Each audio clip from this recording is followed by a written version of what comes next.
Cyber నేరగాళ్ల నుండి ప్రజలు అప్రమత్తంగా ఉండాలని మార్కాపురం జిల్లా రాచర్ల ఎస్ఐ కోటేశ్వరరావు విజ్ఞప్తి చేశారు.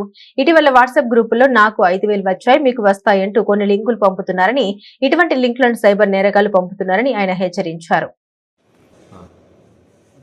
రాచర్ల ప్రజలందరికీ పోలీసు వారి గమనిక.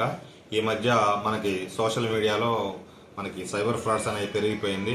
అదేవిధంగా మనం ఈ మధ్య రీసెంట్గా చూస్తే మనకి సోషల్ మీడియాలో మీరు ఒక లింక్ పంపించి ఈ లింక్ ఓపెన్ చేసినట్లయితే మీకు సంక్రాంతి కానుకగా 5,000 రూపాయలు వస్తాయి అని చెప్పి ఒక లింక్ వైరల్గా మారటం మనం చూసాము.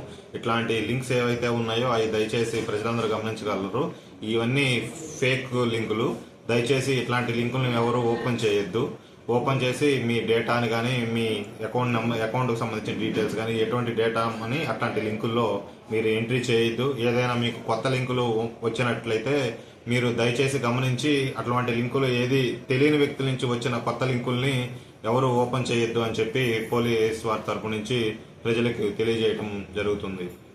అయినా ఇట్లాంటి సైబర్ క్రైమ్లో మోసపోయినట్లయితే వెంటనే వాళ్ళు మా సైబర్ క్రైమ్ నెంబర్ అయినటువంటి 1930కి మీరు ఫోన్ చేసి కంప్లైంట్ ఇచ్చిన ఎడల మీ దగ్గర నుంచి వాళ్ళు సైబర్ సెల్ వాళ్ళు డేటా సేకరించి ఏదైనా అమౌంట్ కానీ మీరు ట్రాన్సాక్షన్ చేసిన అకౌంట్లో ఉంటే దాన్ని ఫ్రీజ్ చేసి వెంటనే దాని మీద చర్య తీసుకోవడం అనేది జరుగుతుంది. కాబట్టి ప్రజలందరూ గమనించి ఇట్లాంటి మీరు మోసాన్ని పోయినట్లయితే మీరు వెంటనే సైబర్ క్రైమ్ నెంబర్ అయినటువంటి 1930కి కంప్లైంట్ చేయవలసిందిగా తెలియజేయటమైనది.